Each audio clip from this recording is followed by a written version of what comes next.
Keluaran pasal 15 sampai 27. Ya. Silakan Ibu ini siapa yang ditunjuk Ya, nih untuk ada pembacaan dari Keluaran 15 ayat 22 sampai 27. Jadi akan ada 3 orang yang membacakan masing-masing 2 ayat. Boleh saya minta tolong yang pertama Ibu Mike Langi, Ibu Mike Langi, lalu yang kedua Ibu Mike Langi 22 dan 23 ya Pak Pendeta. 24 dan 25 Pak Martam dari GPIB Yahya, lalu ayat kedua yang terakhir Ibu Heni Rampengan. Boleh ya, Bapak Ibu? Boleh, boleh. Silahkan Ibu Boleh. Mike. Keluaran 15 ayat 22 yang 22 dan 23 Ibu. ya yang menyatakan Musa memimpin orang Israel berangkat dari Laut Teberau. Lalu mereka pergi ke padang gurun Syur. 3 hari lamanya mereka berjalan di padang gurun itu dan tidak mendapat air. Mereka sampai ke Mara, tetapi mereka tidak dapat meminum air yang di Mara karena pahit rasanya. Itulah sebabnya tempat itu dinamai Mara. Lalu bersungut-sungutlah bangsa itu kepada Musa. Kata mereka, apakah yang akan kami minum? Musa berseru-seru kepada Tuhan dan Tuhan menunjukkan kepadanya sepotong kayu.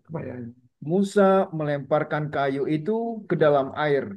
Lalu air itu menjadi manis. Di sanalah diberikan Tuhan ketetapan-ketetapan dan peraturan-peraturan kepada mereka. Dan di sanalah Tuhan mencoba mereka. Firman-Nya, jika kamu sungguh-sungguh mendengarkan suara Tuhan Allahmu dan melakukan apa yang benar di matanya, memasang telingamu kepada perintah-perintahnya dan mengikuti segala ketetapannya, maka aku tidak akan menimpakan kepadamu penyakit apapun yang telah kutimpakan kepada orang Mesir. Sebab akulah Tuhan yang menyembuhkan engkau. Sesudah itu mereka sampai ke Elim. Di sana ada 12 mata air dan 70 pohon kurma. Lalu di sana mereka berkemah di tepi air itu. Ya, terima kasih Ibu Bapak yang sudah sedia membacakan bagian Alkitab kita dari Keluaran 15 ayat 22 sampai 27, di mana saya kemudian merumuskan bahwa PA kita malam hari ini diberi tema pertolongan Tuhan nyata di jalannya, ya. Jadi sekarang kita masuk pada pendalaman dan pemahaman Alkitabnya. Yang pertama, bagian pengantarnya, ya. Perjalanan orang Israel keluar dari Mesir menuju tanah Kanaan ada dalam rancangan Tuhan.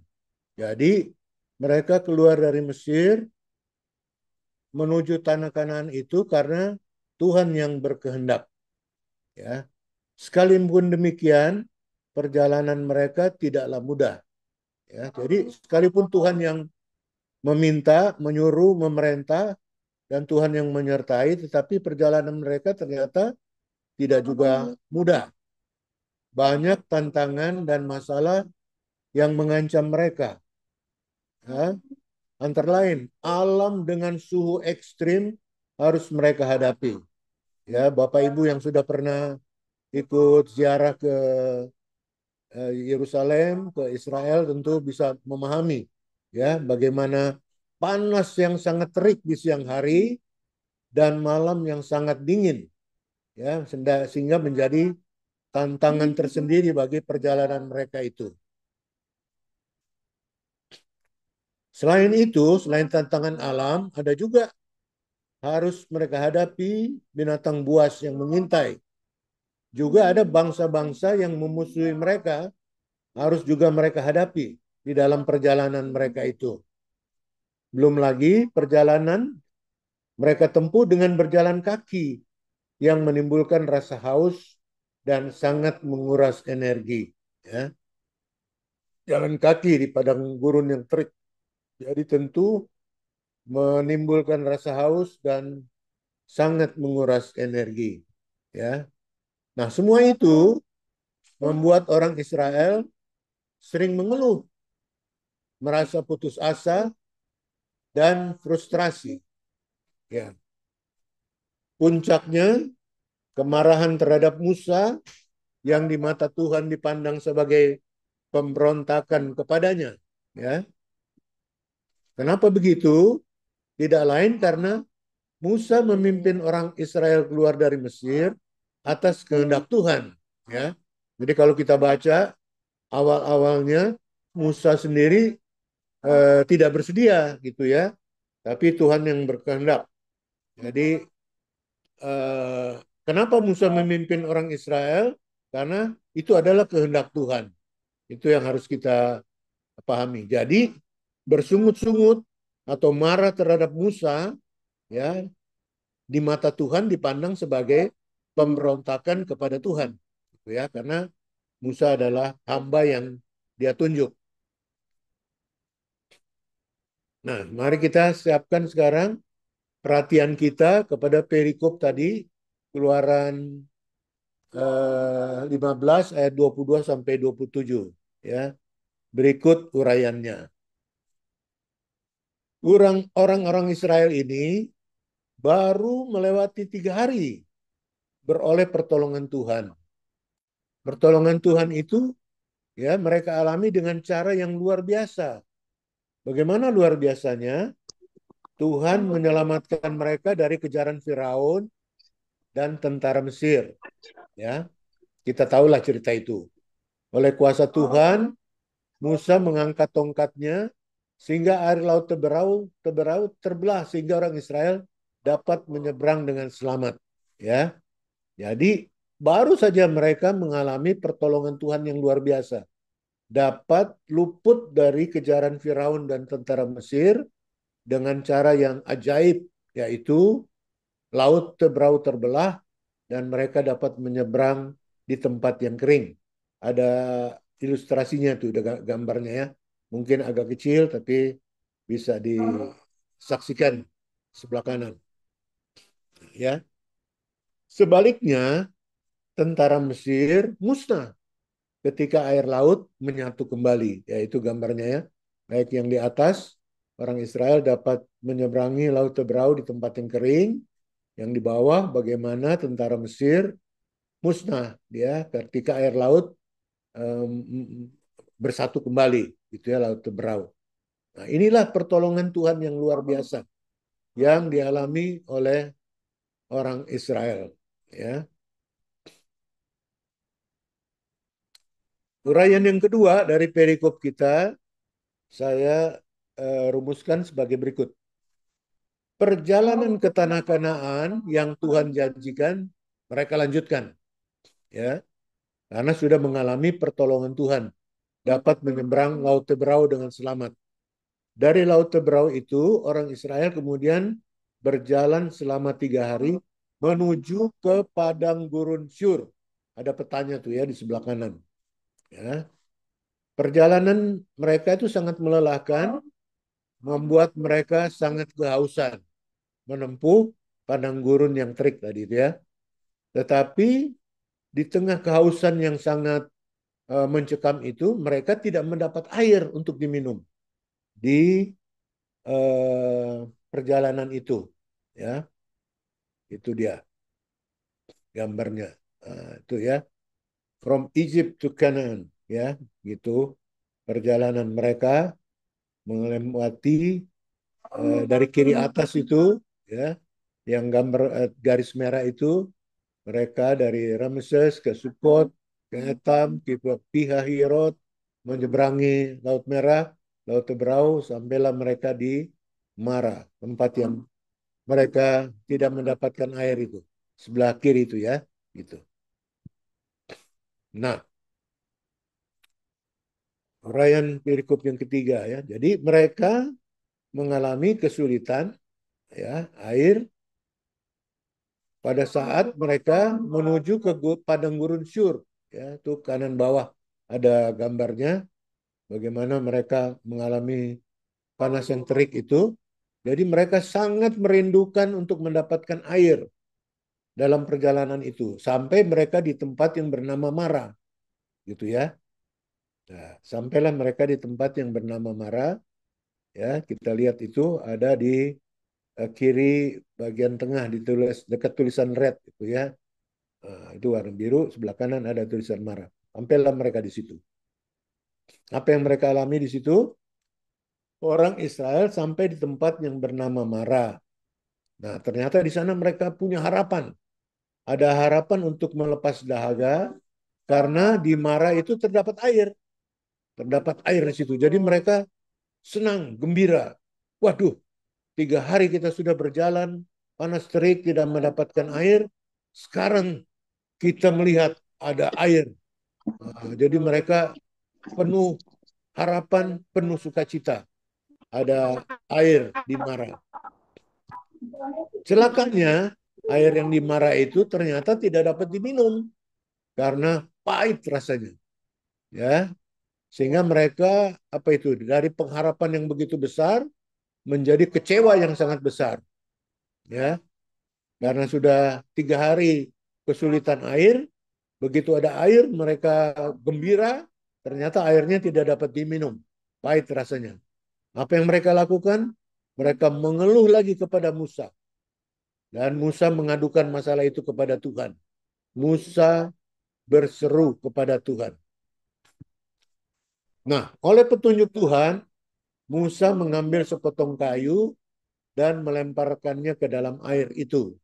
Dan air itu berubah menjadi manis. Itu ada gambarnya di bawah ya. Nah, ini kan gambaran tentang penyertaan Tuhan di jalannya. Ya, orang-orang yang berjalan di jalan Tuhan selalu mendapat pertolongannya, mendapatkan penyertaannya. Sebagaimana yang dialami oleh orang-orang Mesir pada saat mereka sampai di Mara. Ya. Musa memohon kepada Tuhan hanya dengan melemparkan sepotong kayu, air yang pahit itu berubah menjadi manis. Dan mereka dapat meminumnya, dapat melepaskan rasa dahaganya. Ya. Jadi saudara lihat, pertolongan Tuhan selalu ada di dalam bagi orang-orang yang berjalan di jalan Tuhan. Pertama, mereka dapat menyeberangi Laut Teberau dengan selamat. Sekarang mereka mendapatkan air yang semula pahit menjadi manis karena pertolongan Tuhan. Kan kalau cuma melemparkan kayu begitu, tidak masuk akal kan, bisa berubah menjadi manis. Jadi persoalannya bukan soal Musa melemparkan kayunya ke dalam air itu, tapi penyertaan Tuhan itu. Ya, sehingga mereka dapat minum melepaskan dahaga dari kehausan yang mereka alami. Nah, ini bagian keempat daripada uraian perikop dari Keluaran 15 ayat 22 sampai 27. Ya. Kemudian orang Israel dari Mara itu kan mereka mau menuju Kanaan. Mereka baru sampai di Mara, baru 3 hari perjalanan. Mereka baru sampai di Mara, kemudian melanjutkan perjalanannya. Sampailah mereka di tempat yang bernama Elim. Ya. Situ terdapat 12 mata air dan 70 pohon korma. Mereka pun berkemah di situ. Ini gambarnya. Ya. Dari Elim yang di atas, mereka berjalan. Ya, dari Mara mereka berjalan sampailah mereka di Elim. Dan di Elim mereka mendapati ada 12 mata air dan 70 pohon kurma. Nah, itu ada keterangannya di bawah ya. Elim in wilderness of Shur, Saudi Arabia, 9 miles from Mara. 9 mil dari Mara. 9 mil itu kurang lebih berapa ya? Eh, 18 11 kilo Pak kilo Pendeta. barangkali apa. Sekitar begitulah ya. Hampir 20 kilo lah. Mereka berjalan kaki lagi dari Mara sampai ke Elim. Dan mendapati di sana ada 12 mata air dan 70 pohon kurma. Ya. Itu juga gambaran tentang penyertaan Tuhan. Sampailah kita ke bagian refleksi dan aplikasi. Ya, ini yang bagian yang harus kita renungkan karena ini merupakan hal yang apa namanya mengena di dalam kehidupan kita.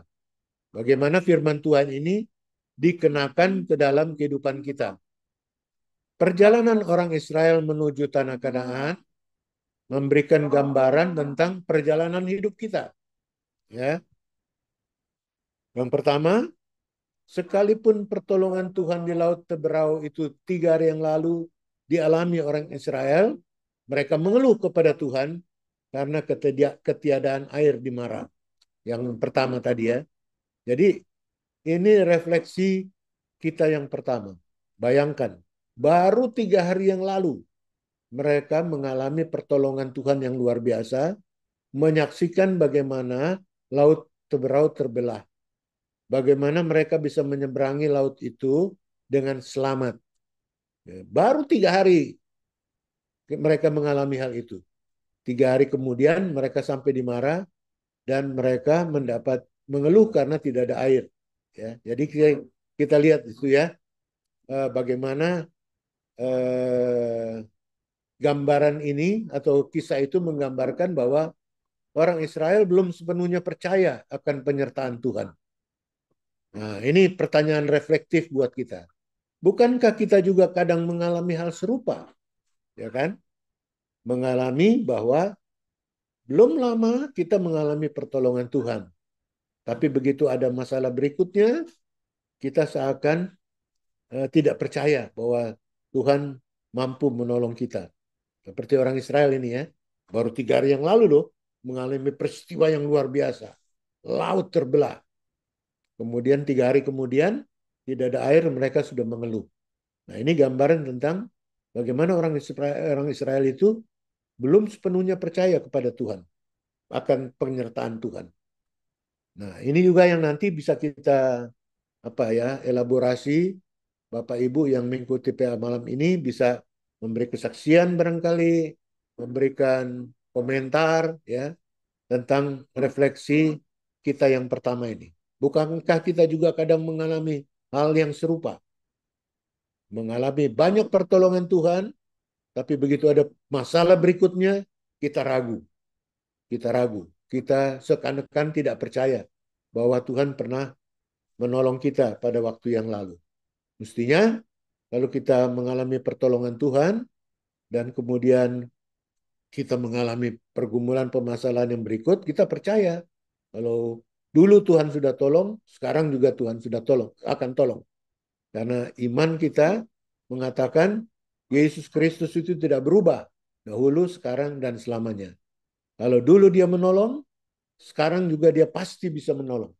Kalau di depan nanti ada pergumulan yang Tuhan izinkan kita hadapi lagi, dia pasti juga akan menolong. Karena itu sudah pernah dibuktikan pada waktu yang lalu. Nah, itu refleksi kita yang pertama ya. Jadi nanti kiranya Bapak Ibu bisa beri komentar, beri kesaksian, atau mau bertanya juga boleh. Refleksi yang kedua. Ya. Ketika air di Mara akhirnya dapat diminum, orang Israel berhenti bersungut kepada Tuhan. Ini cerita yang tadi ya. Bagaimana Musa melempar sepotong kayu ke air yang pahit itu kemudian jadi manis sehingga dapat diminum. Semula ketika mereka mendapati air itu pahit, mereka bersungut-sungut kepada Tuhan. Marahnya kepada Musa, tapi Tuhan melihatnya itu sebagai sungutan kepada Tuhan. Tapi begitu Tuhan menolong dengan meminta Musa melemparkan sepotong kayu yang merubah air yang pahit jadi manis itu, orang Israel berhenti bersungut kepada Tuhan. Nah, ini kita refleksikan di dalam kehidupan kita masing-masing. Ya, bahwa hendaknya kita dalam menjalani hidup selalu yakin akan pertolongan Tuhan. Ya kan? Bersungut di tengah pergumulan hidup menyatakan ketidakpercayaan kita tentang kesetiaan penyertaannya bagi kita. Ya kan? Nah, ini ada masalah bersungut. Begitu masalah berakhir seperti orang Israel, air pahit jadi manis, mereka berhenti bersungut. Nah, kadang-kadang kita begitu juga kan? Ya, ada masalah, datang kepada Tuhan. Masalah lewat, lupa Tuhan. Nah, kadang-kadang itu yang harus kita refleksikan di dalam kehidupan kita. Ya, bagaimana kisah ini menggambarkan juga perjalanan kehidupan kita sendiri. Ya. Masalah datang, bersungut kepada Tuhan, berseru kepada Tuhan, Tuhan berikan pertolongan, kemudian melupakan Tuhan. Nah, misalnya begitu. Ada refleksi dan aplikasi yang ketiga, ya, yaitu saat orang Israel terus melanjutkan perjalanan, mereka melihat kenyataan tentang penyertaan dan pertolongan Tuhan. Jadi kan mereka keluar dari Mesir, menyeberang Laut Teberau, 3 hari kemudian sampai di Mara. Ya kan? Dari Mara, mereka melanjutkan perjalanan di padang gurun Syur. Ya, kita baca tadi dalam kitab Keluaran pasal 12 itu, ayat 22 sampai 27. Ya, lalu perjalanan mereka teruskan sampai di Elim, ya, yang merubah air jadi pahit dari manis. Kemudian mereka melanjutkan lagi perjalanan dari Elim, dari Mara sampai di Elim. Apa yang terjadi di Elim? Tuhan menyediakan air yang begitu berlimpah. Mereka merindukan air, mereka mendapatkan air yang pahit di Mara, sekalipun kemudian dirubah jadi manis, tapi airnya terbatas. Begitu mereka melanjutkan perjalanan sampai ke Elim, ada pertolongan Tuhan yang luar biasa, yaitu tersedia 12 mata air. Bahkan juga ada 70 pohon korma. Ya, itu dia. Ini refleksinya. Berjalan di jalan yang dirancang Tuhan bagi kita, bisa saja menghadapi tantangan dan pergumulan. Jangan berhenti dan jangan berputus asa. Seperti orang Israel itu ya. Mereka berjalan sampai di Mara, mereka melanjutkan perjalanan sampai ke Elim. Mereka tidak berhenti di situ. Mereka terus berjalan di jalan Tuhan, dituntun Tuhan dalam rangka menuju Kanaan, sampai di Elim. Jadi janganlah berhenti dan jangan berputus asa ketika kita menghadapi tantangan dan pergumulan. Teruslah berjalan. Karena di depan sana ada Elim. Ya, di jalannya selalu nyata kehadirannya. Ya, dia siap menolong kita yang berjalan sesuai rancangannya. Dia memberi lebih dari yang kita harapkan. Itu bisa kita baca dari surat Efesus pasal 3 ayatnya yang ke-20. Surat Efesus pasal 3 ayatnya yang ke-20 dikatakan, bagi dia yang dapat melakukan jauh lebih banyak daripada yang kita doakan atau pikirkan, seperti yang ternyata dari kuasa yang bekerja di dalam kita. Nah, ya, itu rujukannya. Efesus pasal 3 ayat 20. Ya. Orang Israel merindukan mendapatkan air. Ya, dia bilang, ya udahlah, nggak usah banyak-banyak. Asal kita bisa mereguk secukupnya air untuk melepaskan dahaga ini. Di Mara itu ya. Tuhan kasih. Yang pahit jadi manis. Ya, mereka merindukan. Mereka berjalan lagi terus. sampai ke Elim. Dan apa yang mereka terima di Elim? Ada 12 mata air. Bayangkan ya, mereka hanya membutuhkan ya mungkin air secukupnya, Tuhan kasih berlimpah 12 mata air. Bayangkan. Dan ada bonusnya.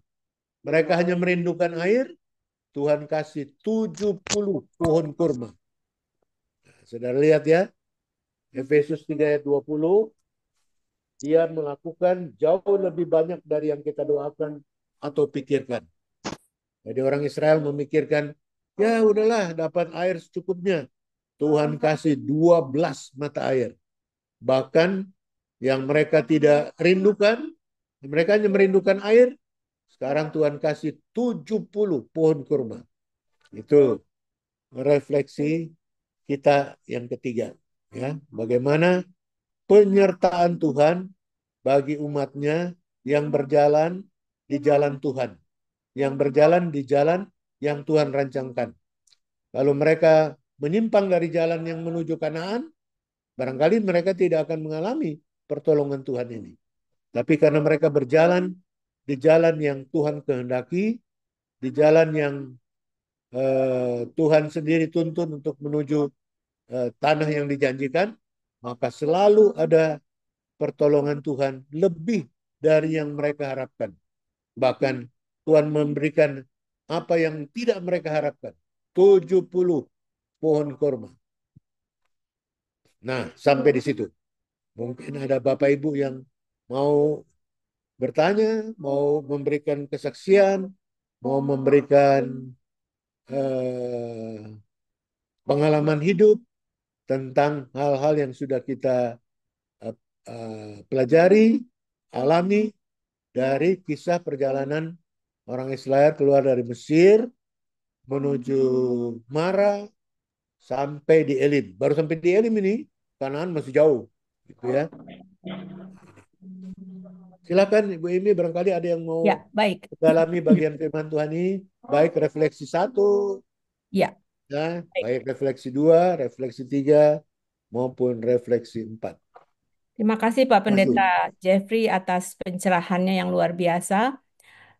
Kita sudah mendengar, tapi pasti ada yang ingin bertanya atau ingin membagi pengalaman iman. Saya sudah lihat Pak Hanita Hapari sudah raise hand. Akan saya bagi menjadi beberapa termain. Termain satu, saya akan beri kesempatan kepada tiga orang. Pak Hani Tahapari pertama. Yang kedua, adakah di belakang Pak Hani? Saya Bu Emi, Pak Robert, saya siapa Pak? Pak Roni.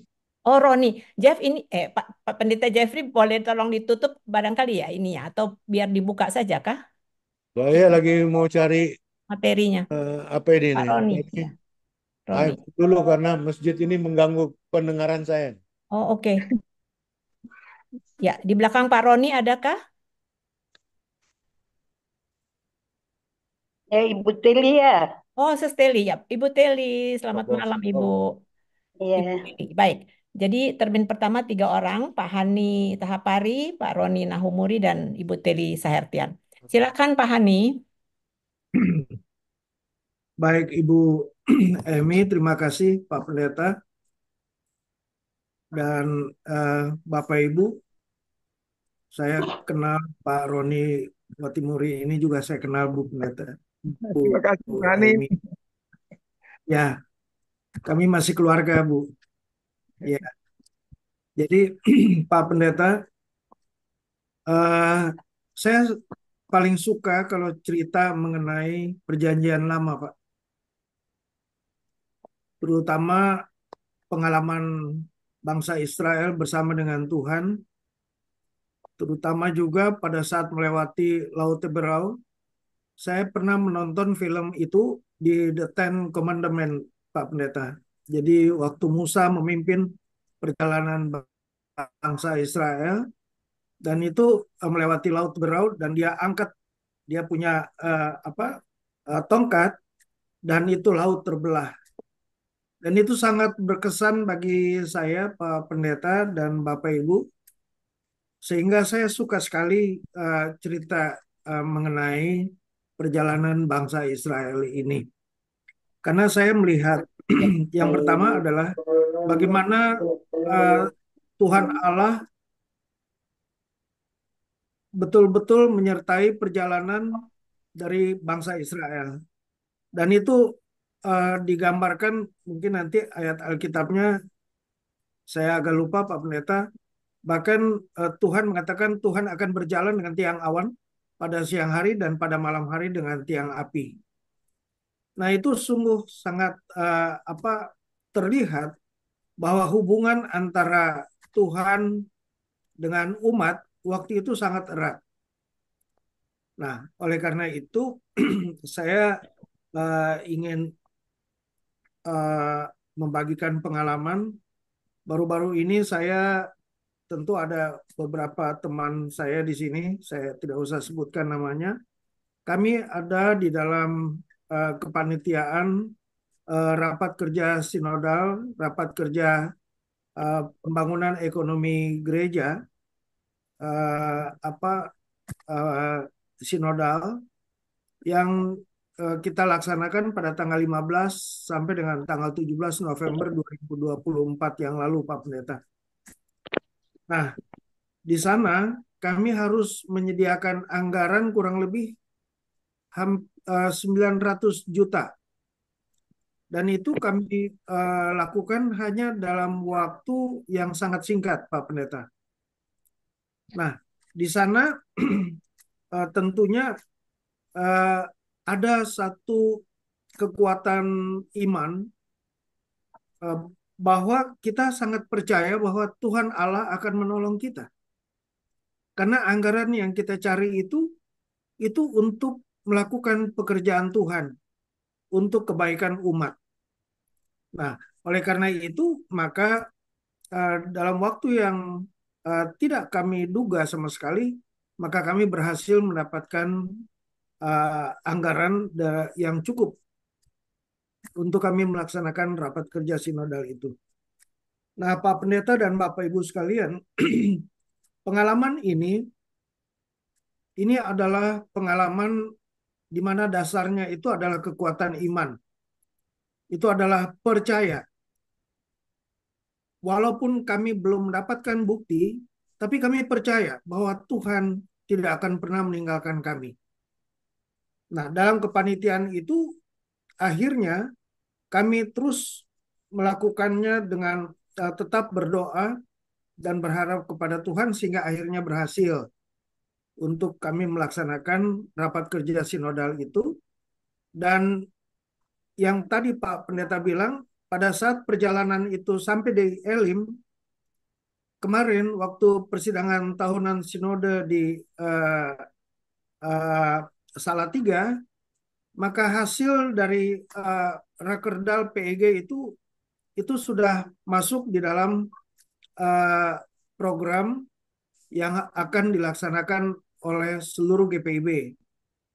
Nah, itu yang kami lakukan pada saat Rakerdal itu. Jadi artinya Pak Pendeta, apa yang Pak Pendeta sampaikan itu kami setuju, terutama saya setuju.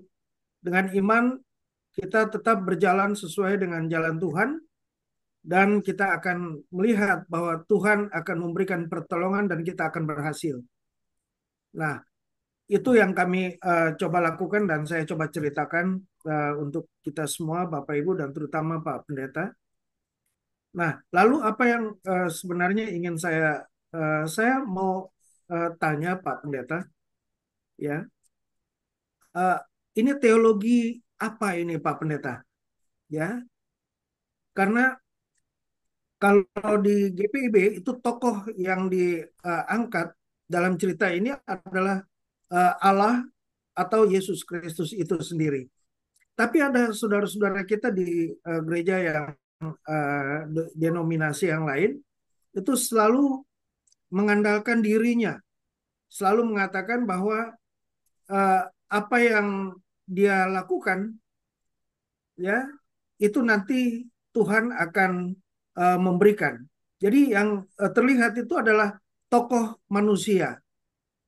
Nah, kalau kita di GPIB, termasuk yang Pak Pendeta bilang, tokoh yang andalkan atau tokoh yang disampaikan itu adalah Allah ya yang memimpin. Jadi tokoh Allah yang berhasil membuat manusia ini berhasil itu adalah Allah, bukan karena kekuatan manusia. Nah, itu yang tadi Pak Pendeta sampaikan, saya sangat setuju ya. Cuma saya ingin tanya, kalau seandainya yang tadi Pak Pendeta sampaikan itu adalah tokoh, tokoh itu adalah Allah, sudah selesai. Tapi ada dari denominasi gereja yang lain itu selalu mengatakan bahwa manusia ya dan eh, tokohnya itu adalah kalau manusia itu dia berdoa maka Tuhan akan memberikan kepadanya. Nah, padahal itu tidak memberikan tokoh, yaitu Allah itu sendiri yang mempunyai kekuasaan. Nah, Pak Pendeta, mungkin saya salah, tapi saya ingin, apakah itu yang namanya teologi praktis, Pak Pendeta? Karena kalau teologi praktis itu dia akan mencontohkan diri dia sendiri gitu, Pak Pendeta. Ya, sementara sebenarnya dia itu diberikan oleh Allah. Ya, kalau tidak ada Allah, maka tidak ada manusia yang sanggup untuk mengalami segala pergumulan. Nah, yang saya ingin tanyakan, kalau memang ini benar, Pak Pendeta, teologi praktis itu, ya, itu ciri-cirinya, apakah benar yang saya bilang tadi, tokohnya itu adalah manusia, ya? Nah, kalau memang itu uh, ciri-cirinya, ya, dan apakah itu bisa menjadi uh, semacam apa keyakinan juga kita bahwa manusia itulah yang mempunyai kekuatan, bukan Tuhan Allah lagi gitu Pak Pendeta. Padahal kita selalu berbicara bahwa kekuatan kita kan ada ayat Alkitabnya itu Pak Pendeta. Pertolongan kita ya itu adalah pemberian daripada Tuhan. Ya, uh, pertolongan kita adalah berasal dari Tuhan yang menjadikan langit dan bumi. Nah, itu adalah salah satu keyakinan kita, Pak Pendeta. Mungkin saya bertanyanya kurang kurang terstruktur, Pak Pendeta, tapi saya ingin mengatakan bahwa saya sangat setuju apa yang Pak Pendeta sampaikan ini, bahwa yang menjadi tokoh untuk menolong bangsa Israel berjalan dari satu tempat ke tempat tujuannya itu adalah Tuhan Allah, bukan manusia, bukan Musa, tapi Tuhan Allah. Itu yang saya ingin sampaikan Pak Pendeta. Terima kasih Pak Pendeta. Terima kasih Pak Hani. Kita kita sambung dulu ya Pak Pendeta ya. Pak Roni, silahkan Pak Oke, Roni. oke. Pak Roni. Ya, ya, ya, ya. Terima kasih Bu Emi. Terima kasih Pak Pendeta. Kita ketemu lagi Pak Jeff. Bung Hani, terima kasih Bung Hani. Selamat malam semua. Bapak Pendeta begini, Pak Pendeta, saya terkesan sekali dengan cerita ini. Bangsa Israel keluar dari tanah Mesir. Yang saya ingin tahu Pak Pendeta, kira-kira berapa ribu orang atau berapa banyak orang yang bangsa itu keluar dari tanah Mesir. Karena kalau misalnya ribuan yang keluar, berarti begitu hebat penyertaan Tuhan, ya. Dan kalau ribuan orang yang keluar dari tanah Mesir, ini apa nih? Ini saya pemikiran saya. Berarti uh, mereka butuhkan air yang begitu banyak, mereka butuhkan makanan yang begitu banyak untuk mereka. Jadi kalau seandainya mereka mungkin ya, menurut saya ini kalau mereka bersungut kepada Musa, ya barangkali uh, kalau kita katakan nih oke lah ya. Tapi sebenarnya orang percaya kan tadi Pak Pendeta udah bilang bahwa penyertaan Tuhan tuh begitu baik, begitu indah untuk kita. Jadi kita tetap walaupun dalam masalah-masalah yang kita hadapi, kita tidak boleh berhenti, kita tidak boleh putus asa. Tapi saya lihat seperti itu. Ketika mereka tiba di Elim, berarti Tuhan sudah menyediakan. Kalau bukan 12 mata air, mungkin kalau satu atau dua mata air, mungkin tidak cukup untuk mereka yang ribuan orang. dan 70 pohon kurma begitu. Jadi memang apa yang Tuhan sediakan itu tepat dan pas bagi mereka. Jadi pertanyaan saya tuh kira-kira berapa ribu orang yang bangsa Israel yang keluar dari tanah Mesir. Saya kira itu dari setelah kita tahu seperti itu baru kita bisa lihat ke oh seperti ini masalahnya. Pak Jeff, kira-kira seperti itu aja Pak Jeff. Terima kasih. Ibu Makasih Emi, Pak terima Roni. kasih. Ya, terima kasih Pak Roni. Ya. Ibu Teli Sahertian, silahkan Ibu Teli.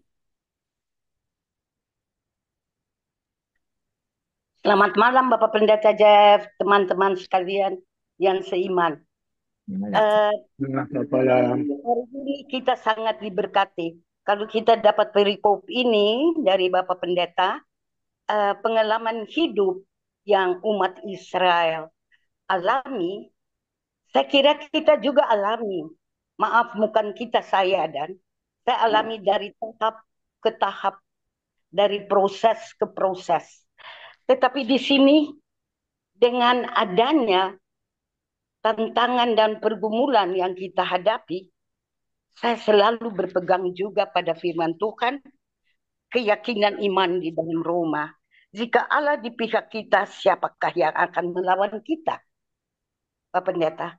Jadi pergumulan yang kita hadapi, ada kala kita menyanyiakan, kenapa ya kita sudah banyak Tuhan pakai untuk melayani Tuhan, tetapi kita mesti dapat pergumulan yang onmogelijk, yang mungkin kita pikirkan kita memperoleh, mengalami pergumulan yang demikian. Jadi Pak Jeff, Bapak Pendeta, Ya. seringkali itu timbul kenapa dan kenapa. Tapi di sini Tuhan katakan juga di dalam Roma, di mana siapakah yang akan memisahkan kita dari kasih Kristus? Penindasan, atau kesesakan, atau penganiayaan, atau kelaparan, atau ketelanjangan, atau bahaya, atau pedang. Di sini jawaban Tuhan. Tapi dalam semuanya itu kita lebih daripada orang-orang yang menang oleh Dia yang telah mengasihi kita. Jadi kita selalu yakin dan percaya, seberat apapun yang kita alami, Tuhan pembela kita, Tuhan mengasihi kita, dan kita keluar sebagai pemenang, sebagaimana Tuhan juga menang dalam pergumulannya untuk mengampuni dosa manusia. Terima kasih Pak Pendeta Jeff. Terima kasih. Terima kasih Ibu Teli. Terima kasih. Pak Pendeta, silahkan Pak Pendeta. Ya, jadi Bapak dan Ibu terkasih, kasih atas responsnya dan juga hal-hal yang disampaikan tentang apakah ini kuasa Allah yang di dalam Yesus Kristus yang dinampakkan ataukah kuasa manusia? Teologi apa ini? Nah, ini dia ya. Ini jadi panjang ceritanya nih kalau tanya begini. Jadi ya, pertama di dalam teori apa ini biblika, ya, ada yang disebut teosentris, kristosentris, dan antroposentris. Teosentris itu segala sesuatunya berpusat kepada Tuhan Allah. Yang kristosentris, kuasa Tuhan Allah itu dinyatakan di dalam diri Yesus Kristus. Kristosentris, jadi berpusat pada Kristus. Tapi ada juga yang punya pemahaman tentang antroposentris, yaitu yang mengedepankan manusia seperti yang dikatakan tadi, ya, bahwa itu. Tapi ya, kita sekarang harus merujuk hanya kepada bagian Alkitab yang kita gumuli, yaitu dari Keluaran 15 ini ayat 22 sampai 27, bahwa kisah ini menggambarkan tentang apa yang disebut sebagai teosentris, berpusat kepada Tuhan Allah. Ya. Jadi Musa mengangkat tongkat di pinggir Laut Merah, Laut Teberau itu atas kuasa Tuhan Allah. Itu. Kalau tidak ada kuasa Tuhan Allah, biar Musa angkat tongkatnya tinggi-tinggi, ya laut itu tidak terbelah juga, gitu kan?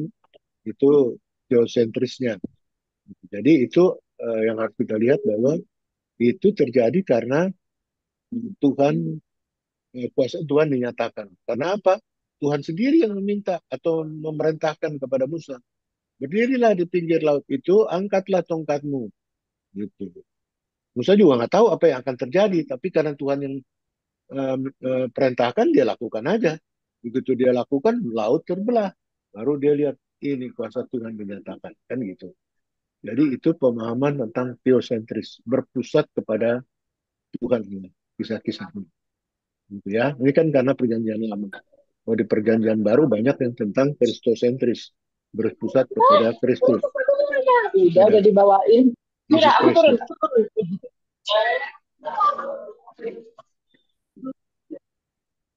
Ayo, bocor di tempatnya Joli Rivian. Terus kemudian kedua, waktu Musa melemparkan sepotong kayu di air yang ada di Mara. Air yang pahit kemudian jadi manis. Itu juga karena kuasa Tuhan Allah. Karena Tuhan Allah yang bilang, ambillah sepotong kayu, lemparkanlah ke air itu. Kan gitu. Bukan inisiatif Musa dan bukan kuasa Musa. Musa melakukan mengambil sepotong kayu itu karena diperintah Tuhan. Musa melemparkan potong kayu itu ke air itu atas perintah Tuhan. Dan air yang pahit itu berubah menjadi manis karena kuasa Tuhan. Gitu. Karena sesuai sama kita ya, penyertaan Tuhan bagi orang-orang yang berjalan di jalannya. Kan gitu. Jadi itu apa yang dikatakan. Kalau kita kenakan dalam kehidupan kita sehari-hari, begitu juga. Ya, keberhasilan kita, upaya-upaya kita, semuanya itu karena pertolongan Tuhan, karena kuasa Tuhan dinyatakan bagi kita. Kenapa kuasa Tuhan dinyatakan bagi kita? Karena Dia mengasihi kita. Seperti Ibu tadi katakan, kasihnya itu begitu besar ya. Kita sekarang berada di minggu-minggu Prapaskah, minggu-minggu sejarah. Kita menghayati bagaimana Tuhan Yesus sedia mengorbankan semua yang ada padanya, sampai dengan tubuhnya, darahnya, nyawanya, untuk keselamatan kita. Dan itu memberikan gambaran tentang pernyataan cinta kasihnya yang tidak terhingga bagi kita. Dari Kristus, dari teosentris itu kita sampai kepada kristosentris ini. Dari berpusat kepada Allah, kita melihat bagaimana perjalanan di kita sekarang berpusat pada Kristus, karena Kristus sendiri merupakan perwujudan daripada Tuhan Allah itu sendiri. Gitu. Nah, kalau ditanya orang ini berapa banyak orang yang keluar dari Mesir, bisa kita cari tuh ya di dalam Alkitab. Sebenarnya saya nggak sempat nyari nih sekarang. Bisa kita cari, nanti saya jawab di luar ini. Ya, ada jumlahnya banyak sekali. Ada sekian banyak dari tiap-tiap suku, ya banyak sekali. Nah, nanti saya bisa cari di bagian Alkitab jumlahnya yang persis, gitu, karena ada daftarnya, gitu ya, di dalam Alkitab jumlahnya sekian banyak, sekian ribu, gitu, ratusan ribu yang apa namanya, yang keluar dari Mesir, ini satu bangsa. Tapi nanti harus kita cek jumlah yang pas.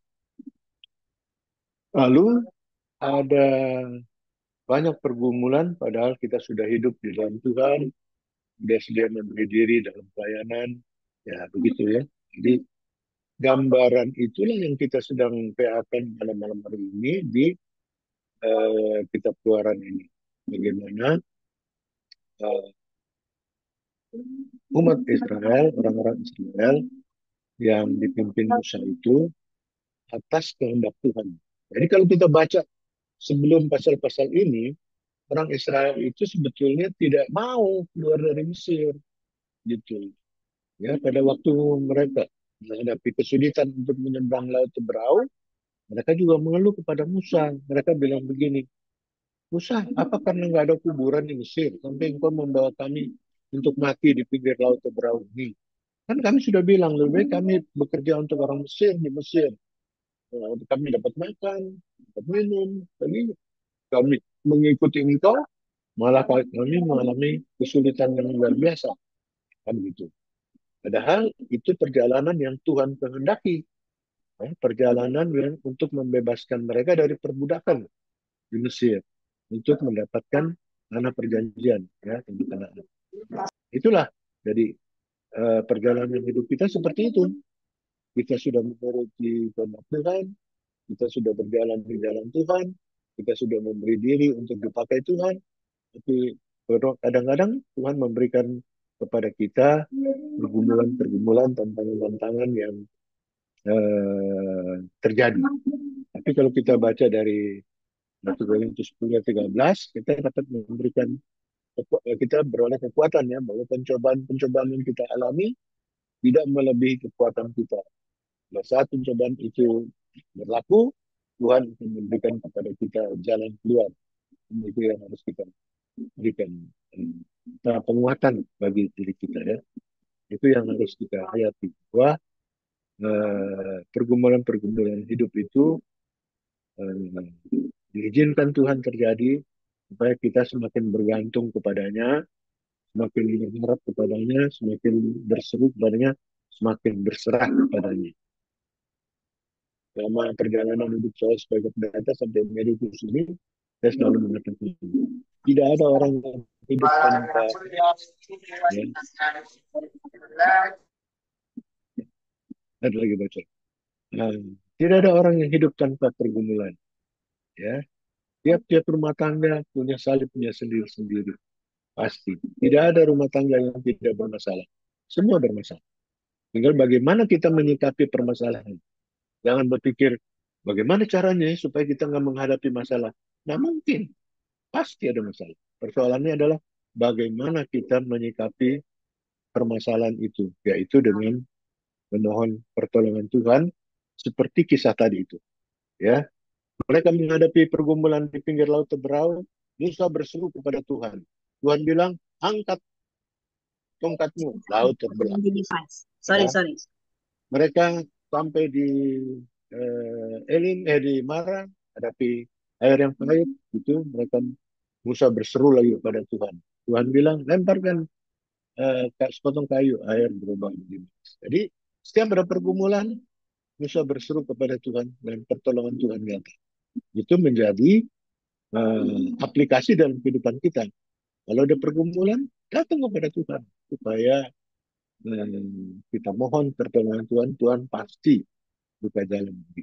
Ya, dari Matius 10 atau 8 dikatakan, ya, marilah kepadaku, baik kamu sekalian yang letih lesu dan berbeban berat, untuk aku akan memberikan kelegaan kepadamu. Persoalannya adalah marilah kepadaku. Artinya ada panggilan Tuhan, datang kepadaku kalau ada pergumulan. Gitu. Jangan datang kemana-mana. Jangan datang ke orang pintar. Datang kepadaku. Aku akan memberikan kelegaan. Kan gitu, ya. Tuhan Yesus memberkati. Terima kasih. Terima kasih Pak Pendeta. Baik Pak Hani, Pak Roneli, kiranya jawab Pendeta boleh terus maju bersama Yesus. Raise hand, saya belakang Pak Rinus, adakah untuk termin kedua? Kan 3 penanya atau 3 yang berbagi pengalaman iman. Ibu Agus sudah chat, Bu. Ada di chat. Ibu Nita? Pertanyaan Ya. saya sudah di chat, Bu. Oh, sudah di chat. Ada di Baik, nanti chat. saya bacakan ya. Jadi sesudah Ya. Pak Rinus, Ibu Ya. Nita ada di chat, nanti saya bacakan. Di belakang Ibu Nita adakah?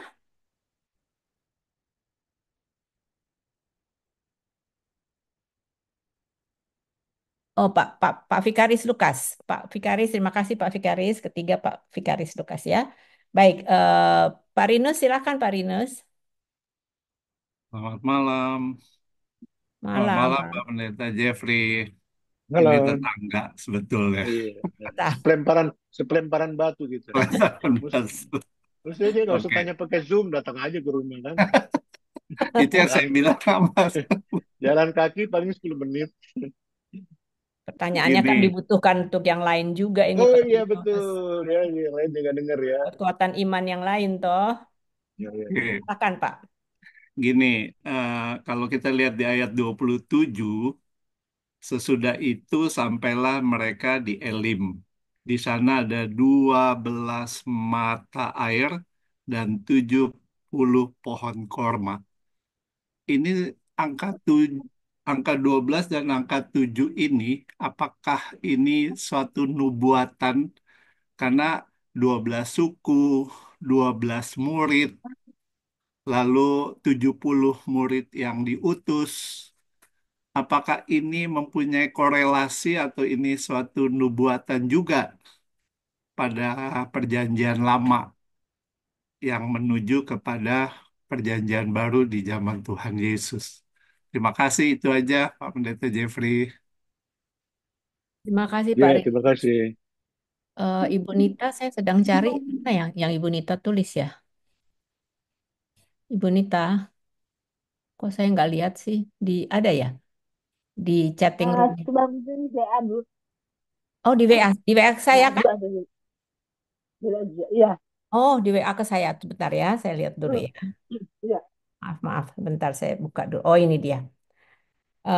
Saya bacakan ya Pak Pendeta dari Ibu Nita Sumanti, Oke. Sekretaris 2 PHMJ GPIB Evata. Wih, luar biasa. Ya, Bu Emi, pertanyaannya yang dikategorikan bersungut-sungut seperti apa contohnya? Terima kasih. Singkat, padat, penting itu Bu Nita, penting banget. Oke, itu Pak Pendeta dari Bu Nita. Apa Terima yang kasih. dimaksud dengan sudut contohnya? Pak Fikaris, silakan Pak Fikaris.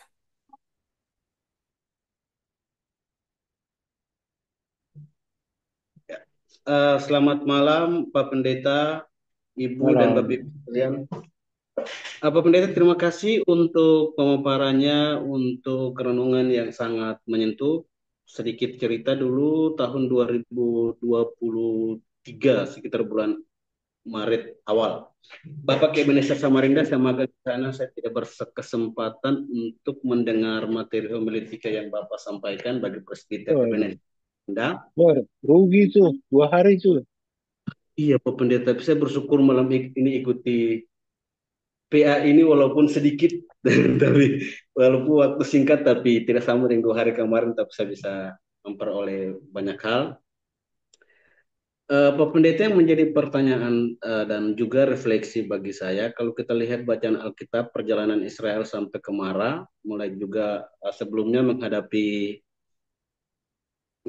Laut Tiberau, ini Israel mengalami situasi sulit yang sulit diatasi secara rasional atau dengan kemampuan manusia. Tapi di dalam ketidakberdayaan manusia, Allah berkarya untuk menolong orang yang dikasihinya. Refleksi saya, apakah hidup kita juga sering menghadapi banyak tantangan?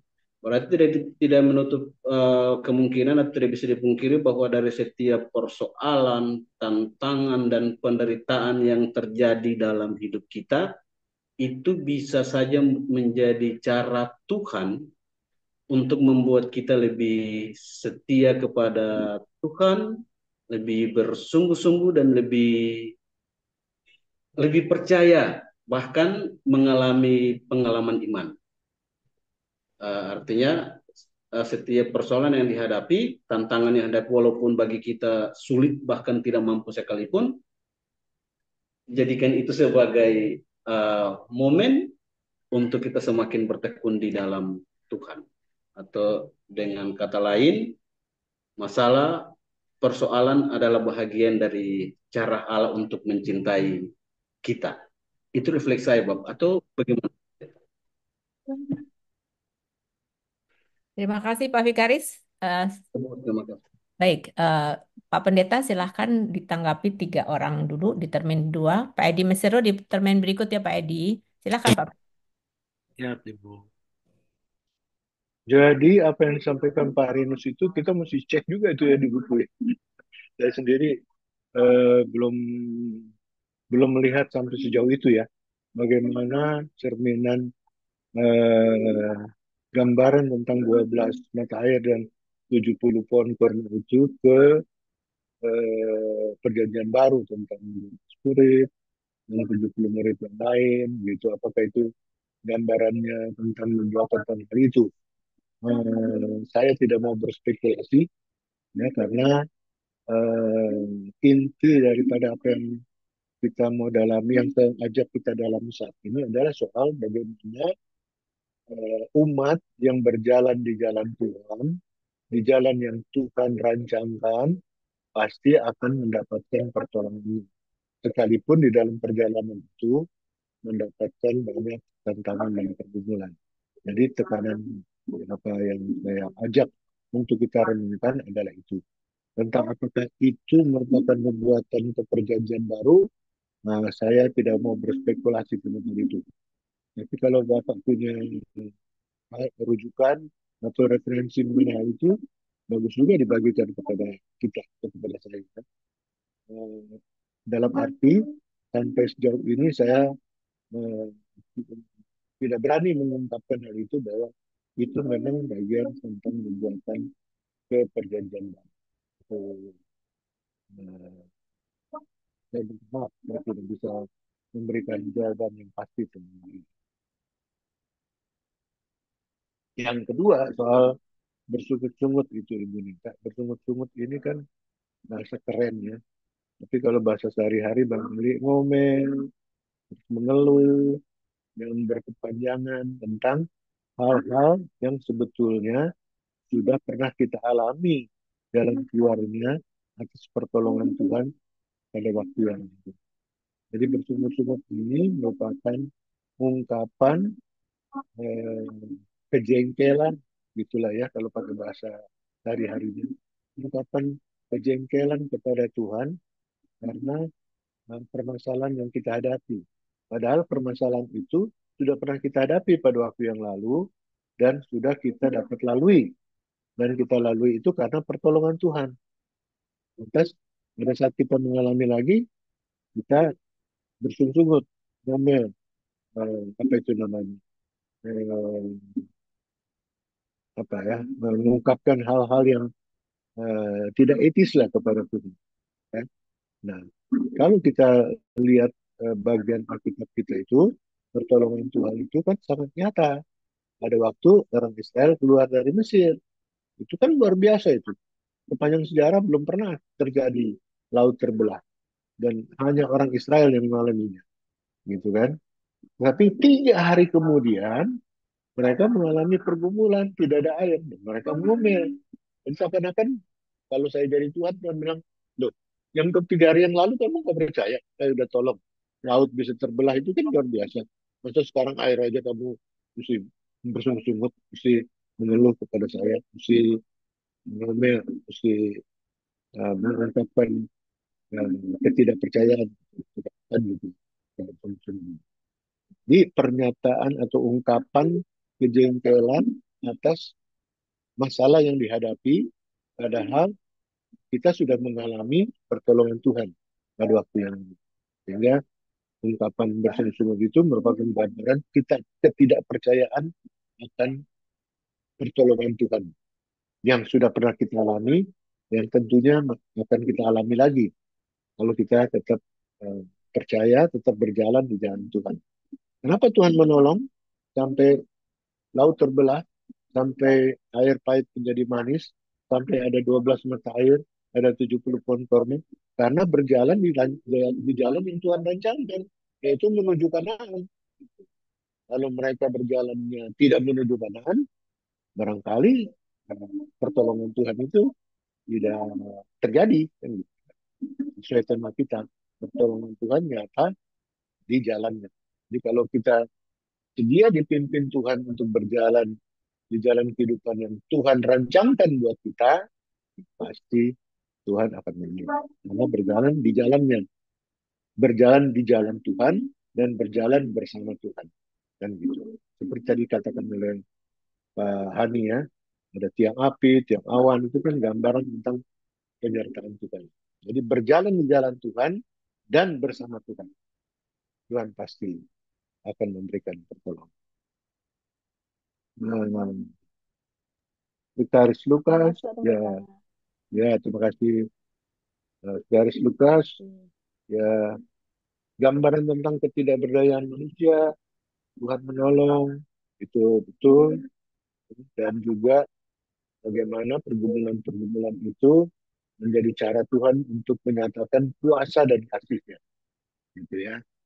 Nanti kalau Vikaris menjadi pendeta kan akan mengalami banyak pergumulan seperti yang saya hadapi sampai emeritus ini. Tapi you lihat sekarang umur saya udah 70, udah emeritus 5 tahun yang lalu kan masih steady aja gitu. Karena apa? Berjalan di jalan Tuhan dan bersama Tuhan. Tuhan pasti berikan penyertaannya gitu kan. Ya, semua pendeta GPIB gitu kan pernah menjalani pelayanan di pedalaman, di pos gitu kan. Saya dulu di Kalimantan Timur ya, melayani di Bontang, ke Sangatta, ke Rantau Pulung, ke Muara Waho. Ada Pak Robert Mbo di situ. Ya. Waktu saya di Bontang, beliau salah seorang fungsionaris PMJ. Ya, beliau tahu pelayanan saya itu di Kalimantan Timur. Ya, menghadapi masalah yang sulit di pos-pos itu. Ya. Sekarang ada banyak sekali pendeta kita di pos. Sebagian besar ada perempuan-perempuan. Mereka pergi ke sana. Ya. Bukan untuk menghadirkan Yesus di sana. Tuhan Yesus sudah lebih dulu hadir di sana. Dan Yesus menunggu kita untuk bersama dia berkarya di pos-pos protes kita itu. Untuk menghadapi apa? Di sana menghadapi banyak tantangan, pergumulan, gitu ya. Gaji kadang 3 bulan sekali baru datang. Tidak masalah. Ini terus. Itu baru marah. Nanti ada Elin. Ya, dengan 12 mata air dan 7 telur. Asal kita tekun dan tetap apa namanya percaya bahwa kita sedang berjalan di jalan Tuhan dan kita sedang berjalan bersama Tuhan. Pasti pertolongan Tuhan dijalankan. Terima kasih. Selamat berjuang. Terima kasih Pak Pendeta. Baik, di termen ketiga saya sudah lihat ada Bapak Penatua Edi Misero yang sudah raise hand. Di belakang Pak Edi adakah? Ada chat itu 6? Bukan, nggak ada. Ada chat? Enggak, chatnya Nita tadi kan udah dibaca. Oh, udah, oke.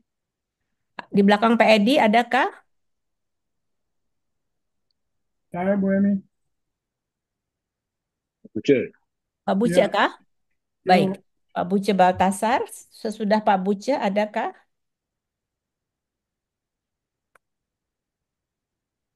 Kalau belum ada, kita doa dulu ya Pak Pendeta. Silakan Pak Edi. Terima kasih Ibu. Terima kasih Pak. Selamat pagi Bapak Pendeta, sehat ya? Selamat pagi. Selamat pagi. Oke. 400 Sehat, tahun puji Tuhan. Bangsa Israel di Mesir, 400 tahunnya apa Pendeta ya? Ya, kurang lebih begitu. Kurang lebih begitu ya. Dan mereka sudah dirubah mindsetnya menjadi bangsa budak, berkarakter budak. Artinya kalau menurut kami, berkarakter budak itu Tuhan sudah memperlihatkan begitu banyak mujizat. Membebaskan mereka menyeberangi Laut Teberau, terus kemudian akhirnya air di Mara dengan tongkat menjadi manis, tetapi mereka tetap bersungut-sungut di dalam perjalanannya. Itu karakter budak menurut kami, Pak Pendeta. Apa itu? Kerjanya ngomel, menggerutu, komplain. Kalau dulu itu ada demo Pak Pendeta, kayak di Indonesia, Indonesia gelap, mungkin Israel gelap. Mereka akan demo dengan hal itu. Nah, karakter inilah yang harus dirubah. Bagaimana mereka menjadi karakter budak, menjadi orang yang merdeka. Nah, kita kembali bahwa bagaimana dengan kita? Bagaimana dengan saya dan teman-teman, Bapak Pendeta dan saudara-saudara? Apakah kita juga mau menjadi karakter budak yang kerjanya bersungut-sungut, yang kerjanya komplain, atau kita mau mensyukuri berkat Tuhan setiap saat dalam segala keberadaannya.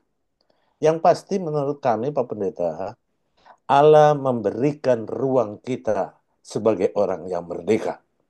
Dan ada tugas, kalau kita mengaku sebagai orang yang merdeka, bukan sebagai budak, layanilah, berkaryalah untuk menghantar atau mengajak saudara-saudara kita yang berkarakter budak menjadi orang yang merdeka. Demikian Pak Pendeta, thank you. Terima kasih, Tuhan berkati. Terima kasih Pak Edi. Pak Buce, silahkan Pak Buce. Selamat malam Pak Pendeta, Ibu Emi, Bapak Malam. Ibu semuanya. Ada ungkapan populer yang saya pikir referensinya dari pembacaan yang tadi kita baca. Ungkapan ini dalam bahasa Kisar, Pak Pendeta. Maaf, bukan bahasa Kisar, Kisar, bahasa Inggris. Ungkapannya begini, life begin at 40. Nah, saya mengaplikasikan ini dengan 40 tahun perjalanan hidup orang Israel keluar dari tanah perbudakan sampai ke Kanaan. Dan ini diaplikasikan ke kehidupan kita. Dalam hidup kita sampai mencapai 40 tahun, kita itu seharusnya udah dewasa. Makanya mereka menggunakan istilah life begin at 40. Itu menurut pendapat pribadi saya. Nah, apakah 40 tahun ini proses dalam kehidupan kita ketika yang tadi kita baca tidak ada kekurangan makanan, tidak ada air, dan marah-marah, dan bikin patung dari emas, dan lain-lain, apakah itu kalau diaplikasikan ke kehidupan kita, apakah cocok atau tidak? Karena kehidupan kita dalam mencapai 40, ketika mencapai 40 tahun, saya kira kita sudah sangat dewasa. Dan kita sudah mengalami dan menjalani kehidupan yang sama persis seperti apa yang diceritakan dalam perjalanan orang Israel ini. Nah, ini yang saya mau sampaikan, hingga ungkapan ini saya pakai di dalam menerapkannya di dalam kehidupan saya, supaya kalau kita sudah berumur 40 tahun, itu kita sudah harus dewasa secara rohani. Tetapi pada kenyataannya kita sudah sampai lewat dari 40 tahun, tapi secara rohani, spiritual kita kualitasnya masih belum apa-apa, Pak. Mungkin ada istilah lagi yang dipergunakan oleh Kolonel Sanders yang mendapatkan itu Kentucky Fried Chicken. Dia itu suksesnya pada waktu umur 70 tahun. Ketika bisnisnya sukses itu ketika dia umur 70 tahun. Nah, apakah life begin at 70 atau bagaimana? Ini yang cuma saya sampaikan supaya kita refleksikan di dalam kehidupan kita sesuai dengan ayat yang kita bacakan tadi. Dan saya pikir ayat yang kita bacakan tadi itu merupakan refleksi di mana kehidupan kita selama itu dalam proses dan dalam tuntunan Tuhan. Demikian Pak Jeffrey. Terima kasih. Ya, terima kasih Bu Buce. Pak Pendeta silakan Pak. Ya, terima kasih.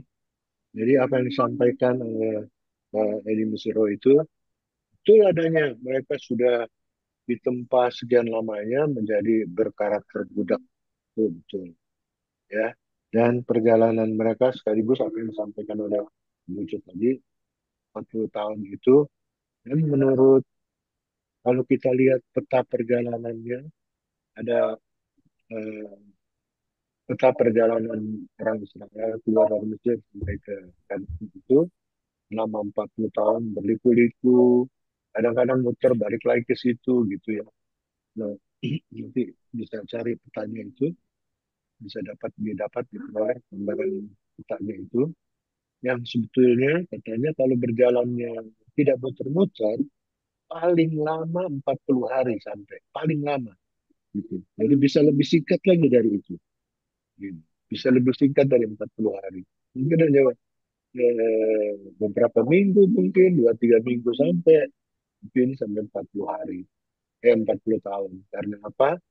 Tuhan sedang membentuk mereka. Tapi yang dikatakan Pak Edi Nusro tadi ya, mau dirubah karakternya sehingga siap memasuki dengan karakter yang baru. Itu betul ya. Itu. Kalau kita merujuk kepada surat 1 Petrus pasal 2 ayat 9, di sana dikatakan bahwa ya mereka sudah keluar dari kegelapan masuk kepada terang Tuhan yang ajaib. Gitu, ya. Jadi gambaran Mesir ini gambaran tentang perbudakan, mereka dijadikan orang merdeka, masuk di tanah Kanaan, ini dirubah dari kegelapan menjadi terang. Itu. Nah, kalau kita refleksikan tadi seperti yang kita katakan, sebetulnya dapat kita lebih pahami dari segi kedewasaan rohani ya. Kalau Tuhan sudah membebaskan kita dari kegelapan ikut ke dalam terang Tuhan yang ajaib, maka kita seharusnya menjalani kehidupan terang Tuhan itu. Jangan hidup di dalam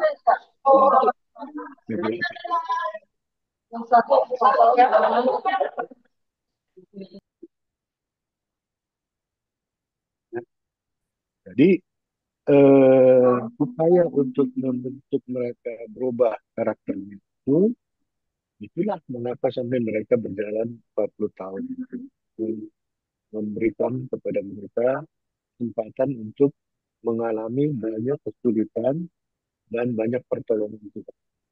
Sehingga mereka akan melihat bahwa pertolongan Tuhan itu memang betul-betul nyata. Sehingga mereka tidak harus lagi bergantung kepada Mesir. Kan mereka selalu mengatakan begitu. Waktu mereka kesulitan makanan, mereka juga disuruh kenapa? Coba kita keluar dari Mesir. Kita tetap bisa makan, enak, gitu. Tapi mudah, kan gitu. Tuhan tidak kehendaki itu. Gitu. Sekarang kamu mesti lapar, tapi kamu orang merdeka. Supaya nanti kamu masuk di Kanaan sudah dengan karakter yang baru. Karakter orang merdeka. Itu kedewasaan rohani itu yang tadi katakan Pak Butsu itu memang harus dialami dengan berbagai bentuk tantangan pergumulan ya sebagai pendidikan untuk kita bisa semakin mengandalkan Tuhan itu sebenarnya gitu ya. Jadi apa yang dialami oleh Israel menjalani itu betulnya cara Tuhan untuk membuat mereka semakin yakin kuasa Tuhan ada, semakin yakin pertolongan Tuhan ada, dan semakin mau bergantung kepada Tuhan. Seperti yang selalu Musa lakukan. Mereka kan mengeluhnya kepada Musa.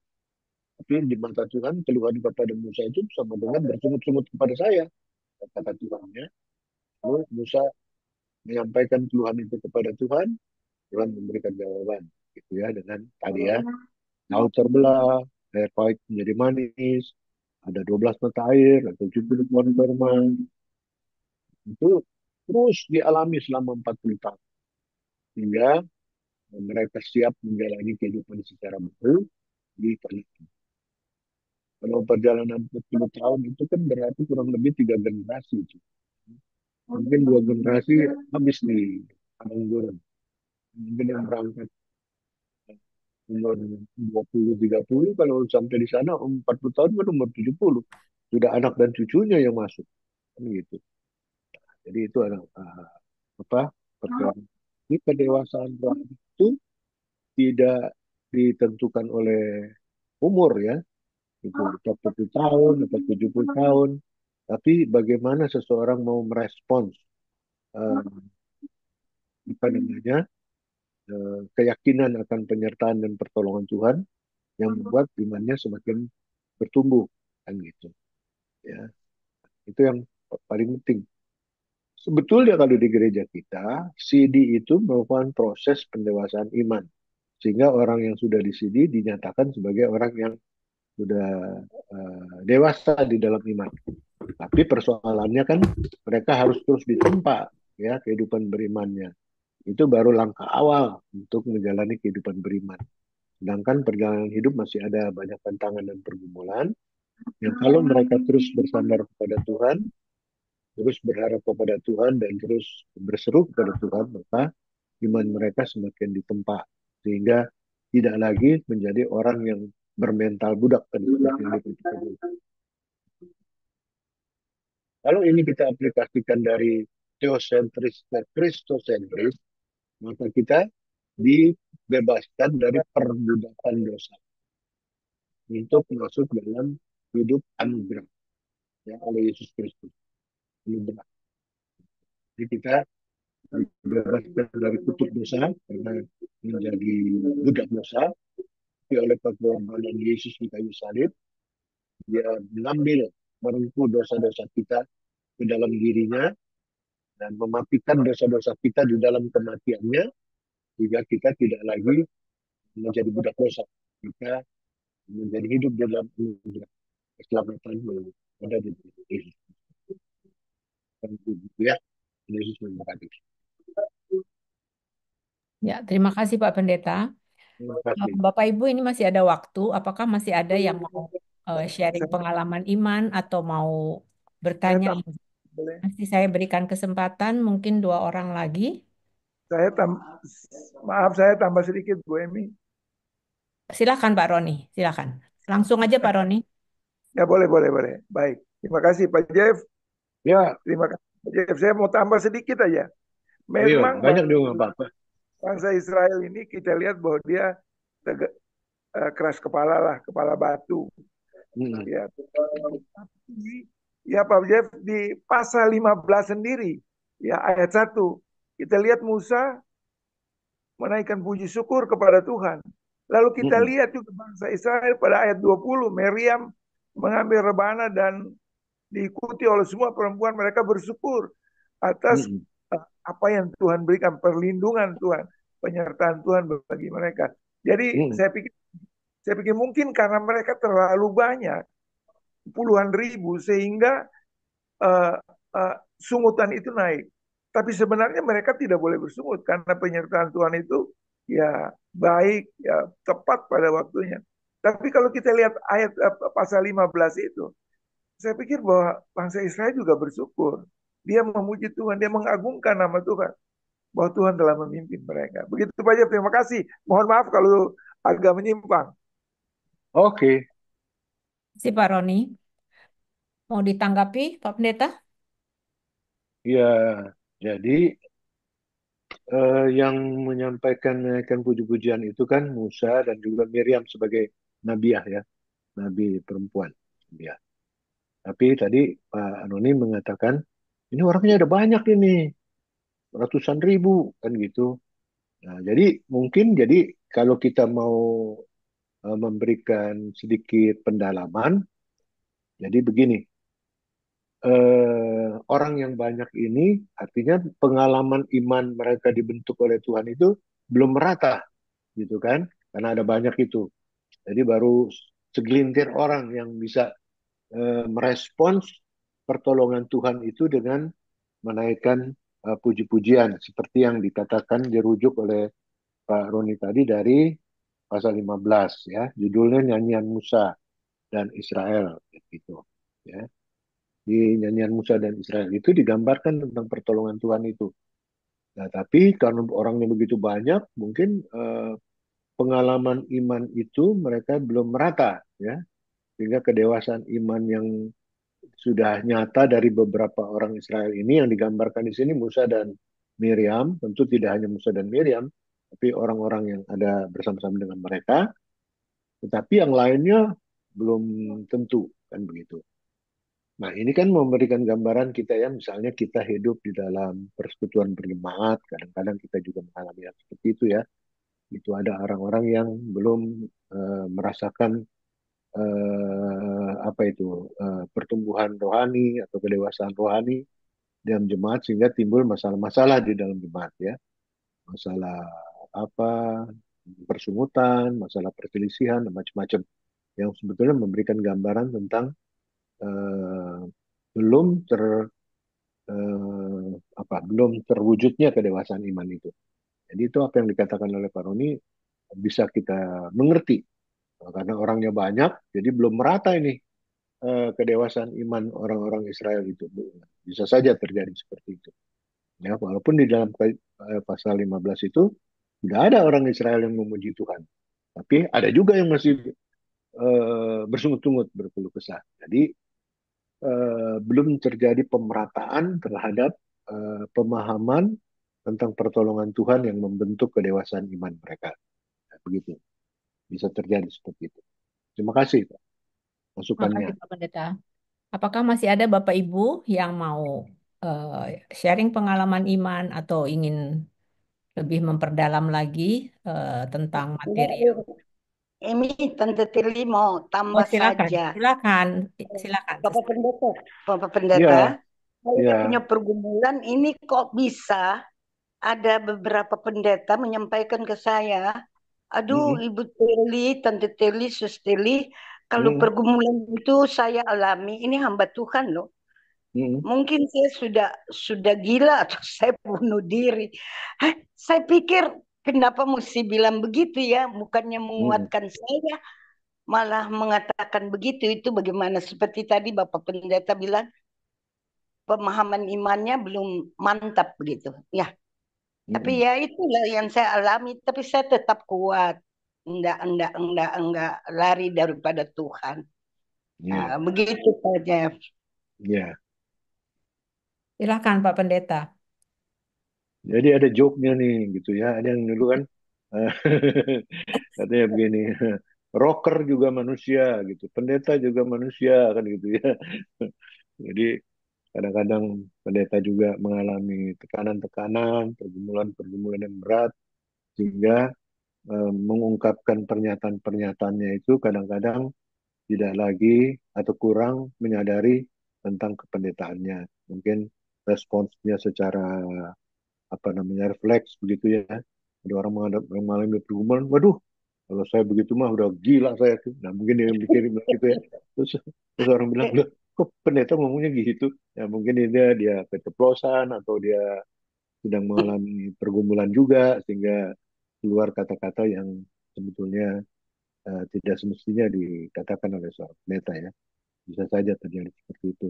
Ya, saya minta maaf lah atas sebagai sesama pendeta kalau dia begitu. Ibu doakan aja pendetanya supaya diberikan kekuatan, diberikan kekuatan ya. Tapi saya mau katakan pendeta juga mengalami banyak masalah, mengalami banyak pergumulan, ya kadang-kadang dia juga eh, apa ini eh, apa eh, meresponsnya juga kurang tepat barangkali dengan pergumulan. Kan kita sendiri juga mengalaminya di jemaat ya. Bagaimana ada pendeta yang beginilah, yang begitulah ya begitu. Kadang-kadang kemanusiaannya muncul juga. Walaupun sebetulnya kita mengharapkan dia seharusnya tidak begitu ya. Tapi dalam satu dua peristiwa mungkin saja dia merespons dengan cara atau hal yang kurang pas gitu ya. Itu bisa saja terjadi sebagai seorang manusia. Walaupun seharusnya tidak harus demikian ya, tapi kadang-kadang bisa terjadi juga hal-hal seperti itu. Gitu. Baik. Saya rasa sudah cukup semua. Apakah masih ada satu lagi kesempatan kalau masih ada? Adakah? Saya Ibu, boleh bertanya? Boleh, silahkan. Ya, selamat malam Pak Pendeta, Bapak Ibu. Pak Pendeta, saya mau bertanya tentang Mara, Pak Pendeta, tentang Musa ya. Musa itu kan waktu disuruh Tuhan yang airnya jadi pahit itu kan Mara, dinamakan Mara. Begitu juga dengan kisah Naomi ya. Naomi itu kan waktu dia meninggal oleh anaknya dan suaminya, terus dia balik lagi karena waktu itu ada kelaparan di Mesir. Dia hijrah ke Bethlehem. Dari situ setelah dia dapat berita lagi, ternyata kelaparan itu sudah nggak terjadi lagi, dibalik lagi. Dan dia bilang temannya menyambutnya, tapi Naomi bilang jangan panggil aku Naomi, tapi panggil aku Mara gitu kan. Yang ingin saya tanyakan Pak Pendeta, ini kan sama-sama marah ya, tapi dengan dua cerita gitu kan. Yang saya mau tanyakan, apakah ada korelasinya atau apa seperti hanya namanya aja yang kejadiannya sama, tapi dua kisah gitu. Maksud saya minta penjelasannya Pak Pendeta. Terima kasih. Kasih Bu Mary, silakan Pak Pendeta. Iya, terima kasih. Jadi apa yang Ibu sinyalir itu, Yanmen itu ada benarnya juga, gitu ya. Jadi Mara itu kan gambaran tentang penderitaan, pergumulan, gitu ya, yang sebetulnya Tuhan izinkan terjadi, gitu.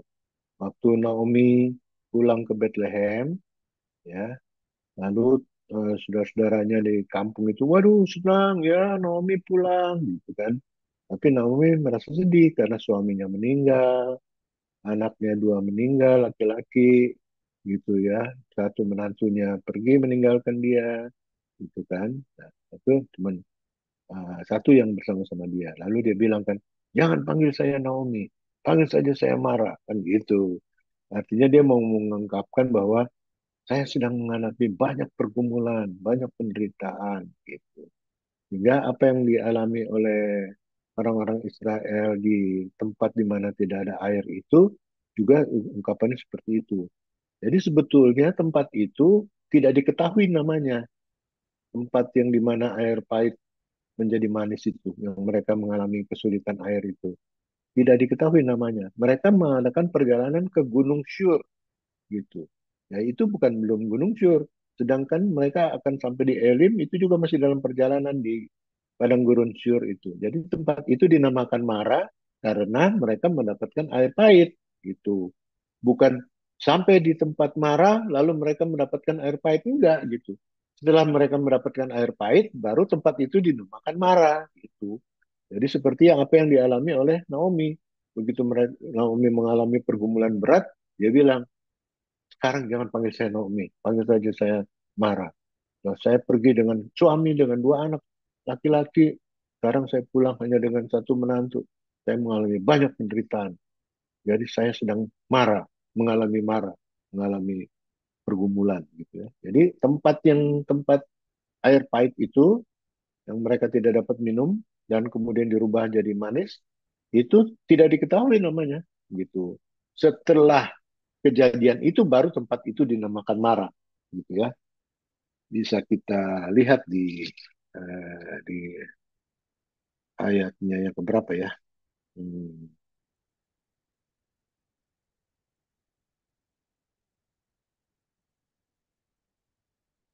Nah, di ayat 23 ya. Mereka sampai ke Mara tetapi mereka tidak dapat meminum air yang di Mara karena pahit rasanya. Itulah sebabnya tempat itu dinamai Mara gitu. Ya, itulah sebabnya artinya disitulah mereka merindukan air tapi tidak dapat diminum karena pahit, maka tempat itu dinamakan Mara. Gitu. Jadi apa yang Ibu sinyalir itu bukan ada kaitannya, tapi pemahamannya begitu.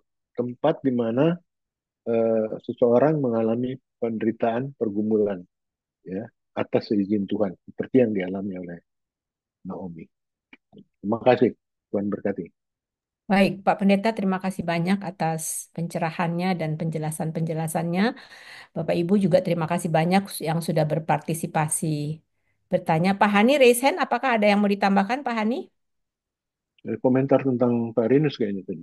Bukan Pak Pendeta. Ya. Ini yang mungkin tadi Pak Pendeta bilang bahwa bangsa Israel itu walaupun sudah diselamatkan melewati Laut Teberau, pada saat di Mara mereka bersungut-sungut lagi. Nah, Pak Pendeta, itu gambaran yang Pak Pendeta bilang tadi itu betul. Dalam kehidupan kita sebagai pengikut Yesus juga terkadang kita sering jatuh dalam ketidakberdayaan, dan pada saat kita mengalami pergumulan, terkadang kita juga bersungut-sungut kepada Tuhan. Nah, Pak Pendeta, kiat-kiat apa yang seharusnya kita lakukan selain kita taat dan setia berjalan di jalan Tuhan, ada yang mungkin bisa Pak Pendeta berikan bagaimana caranya agar kita betul-betul berjalan bersama dengan Tuhan dan kita benar-benar bersandar kepada Tuhan dan senantiasa kita eh, terus-menerus percaya walaupun banyak pergumulan. Tadi Pak Pendeta bilang juga sebagai pendeta juga tentu Pak Pendeta mengalami berbagai macam pergumulan juga, tapi tetap berjalan di jalan Tuhan. Kiat-kiat yang paling harus kami atau kita lakukan itu seperti apa Pak Pendeta? Terima kasih Pak Pendeta. Terima kasih Pak Hani. Ya, Pak Pendeta, sebelum kita lanjut di ibadah, saya hanya ingin mengumumkan, Bapak Ibu di chatting room saya tinggalkan nomor HP saya. Apabila Bapak Ibu ada yang membutuhkan materi, silahkan WhatsApp ke saya. Silahkan lanjut Pak Pendeta. terima kasih. Jadi apa yang disampaikan Pak Ani itu satu hal yang sangat praktis. Jadi saya selalu katakan dalam pelayanan saya sejauh ini bahwa menjalani kehidupan untuk senantiasa berjalan bersama Tuhan di jalan Tuhan itu gampang-gampang susah. Jadi banyakkan gampangnya daripada susahnya. Bukan susah-susah gampang ya, gampang-gampang susah. Gampangnya gimana? Itu yang diminta dari kita ini soal kesediaan untuk berelasi dengan Tuhan tiap-tiap hari. Itu kan persoalannya. Bagaimana caranya? Nah, ini gampangnya. Cuma dua aja, yaitu ya tekun membaca Alkitab dan tekun berdoa. Gitu. Bukan rajin membaca Alkitab ya, bukan rajin membaca Alkitab dan rajin berdoa, tapi tekun membaca Alkitab, tekun merenungkan firman Tuhan, dan tekun berdoa, kan gitu. Jadi itulah yang membuat kita senantiasa punya koneksi secara khusus, secara pribadi dengan Tuhan. Gitu. Dan dengan itu kita akan dituntun oleh Tuhan dengan Roh Kudusnya yang ada di dalam diri kita untuk senantiasa dimampukan berjalan di jalan Tuhan dan bersedia senantiasa dituntun oleh Tuhan di jalannya. Gitu. Dalam kesediaan kita untuk berelasi dengan Tuhan secara akrab dan hangat tiap-tiap hari, gitu kan. Dan doa-doanya bagaimana kita bisa belajar dari Mazmur Daud, bagaimana dia mengungkapkan apa yang dia rasakan, apa yang dia alami langsung kepada Tuhan. Dia ngomong, gitu ya. Gitu. Dia mengalami dikejar-kejar Saul, dia berdoa. Kenapa? Dia sampaikan keluhannya kepada Tuhan, kan gitu. Ya, jadi itu yang mesti kita lakukan untuk bisa biasa berjalan di jalan Tuhan dalam tuntunannya. Ya, mudah kan? Gampang-gampang susah. Gampangnya ya itu cuma dua itu aja. Bertekun dalam doa, bertekun dalam merenungkan firman Tuhan. Di mana susahnya? Susahnya ialah konsistensi. Itu susahnya. Gitu. Apakah kita konsisten? Gitu. Ini sekarang ada minggu-minggu prapaskah 40 hari kita jalani. Ada renungan yang dikirim oleh sekolah saya dari STSP Jakarta, ada yang dikirim oleh mantan vikaris saya sudah jadi pendeta David Sigite, dikirim dari Jerman tentang 40 days journey with Jesus, nah, gitu ya. 40 hari perjalanan bersama menghayati pengorbanan Yesus itu. Kalau bersedia nanti saya kirim. Itu untuk dijadikan renungan tiap hari dalam menghayati prapaskah ini. Mau puasa, ada yang melakukan puasa, ada yang puasa setiap hari selama 40 hari, ada yang seperti saya gitu, hanya hari Jumat saja saya puasa sengsara Yesus, nanti juga menjelang Paskah, Kamis Putih, Jumat Agung, dan Sabtu Teduh sampai Minggu Paskah. Dan kita bersyukur. Untuk apa? Itu untuk menghayati tentang pengorbanan Kristus bagi kita, supaya kita tahu bahwa inilah jalan yang Tuhan siapkan bagi kita. Jalan anugerah, jalan keselamatan, jalan kelepasan dari perbudakan dosa. Ya, seperti orang Israel yang lepaskan Tuhan dari perbudakan di Mesir untuk masuk di dalam tempat perjanjian Tuhan di Kanaan. Itu yang saya bisa katakan. Banyak terima kasih. Tuhan Yesus memberkati. Terima kasih Pak Pendeta, terima kasih banyak. Nah, sampai di doa penutup. Siapa yang mau berdoa penutup? Pak Hanita Hapari, boleh kan doa penutup? Baik. Ya, boleh Ibu Emi. Kasih Pak Pak. Pendeta